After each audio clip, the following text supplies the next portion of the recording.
House Bill 278 is the culmination of months of working with groups, the Attorney General's office, and many others. The overall goal of this bill is to show zero tolerance for child sexual assault, child sexual abuse, child pornography, and human trafficking. We need to punish those that would prey on our children and punish them to the fullest extent of the law. A recent survey completed by the CDC entitled the National Survey of Children's Exposure to Violence found the following statistics. 1 in 4 girls and 1 in 6 boys will be sexually abused before they turn 18 years old. Over 16% of girls 14 to 17 years old experienced a sexual offense. 14.3% of girls ages 14 to 17 years old experienced a sexual assault. 6% of boys ages 14 to 17 experienced a sexual assault. Sexual assault by a known adult occurs to 4.3% of all girls ages 14 to 17 and to 1.1% of all boys the same age.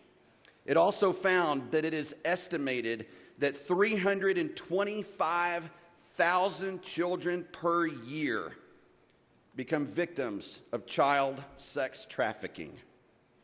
Those numbers are frightening. And it's time that we do our part to severely punish those that would do harm to our children. So, Mr. Speaker, will you please have the clerk call House Committee Substitute 1? Clerk, please report. House Committee Substitute 1 to House Bill 278. Gentleman from Jessamine. I move for adoption. Motion is for the adoption of House Committee Substitute 1. Is there any discussion?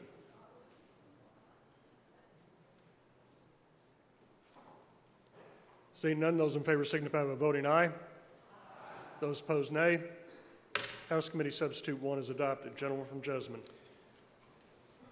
So, Mr. Speaker, I would like to briefly describe each section of this bill and the changes in the current statute. There's a lot, so I will try to be brief. Section 1 of the bill simply adds childhood sexual assault and abuse to the JC3 reporting form that is used by law enforcement. Section 2 states that a superintendent shall not employ in any position any person who has been convicted of an offense that would classify him or her as a violent offender or that has been convicted of a sex crime or a misdemeanor sex crime offense, or if they have been required to register as a sex offender. Section 3 completely removes the statute of limitations on childhood sexual assault or abuse. Our current law states that a person has 10 years to report that assault, with the latest timing being 10 years past the age of 18. Therefore, 28 years old would be the latest age that someone could report a personal childhood sexual assault or abuse.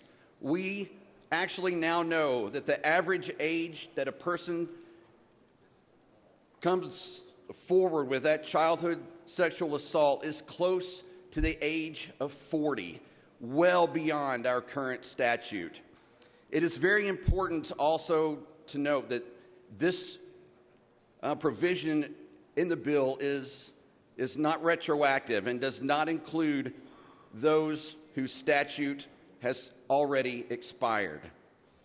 Sections 4 and 5 increase the felony class for rape and sodomy in the second degree from a Class C to a Class B if the defendant is a person in a position of authority or trust, such as a teacher or a pastor. Section 6 raises the felony level to a Class C for solicitation of a minor using electronic systems, computers, or cell phones. Section 7 increases the penalty for human trafficking to a Class B felony.